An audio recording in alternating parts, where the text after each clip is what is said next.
Welcome back to this video. In this video, I'll show you on how to lock your WhatsApp with fingerprint or biometric.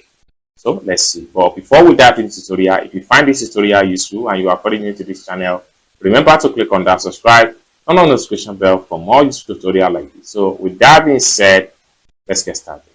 The very first thing you need to do is to head over to your WhatsApp. So I'm going to click on here. And the next thing you need to do is to click on these three dots from the top. Then go to settings, then go to privacy, then scroll down right here, go to app lock. What you need to do is to simply turn on this, and you'll be asked to set your lock, and with that it will be taken right here.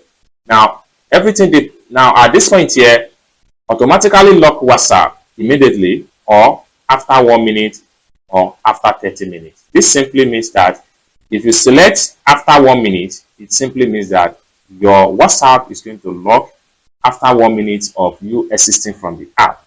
But if you put it in immediately, it simply means that once you exit from your WhatsApp account, it's going to lock automatically, instantly. It's as simple as that. I hope you really got value for this video. If you find this video useful, give this video a big like, and also remember to subscribe to the channel for more useful tutorials like this. Thank you so much for watching, and I hope to see you in my next video. Bye for now.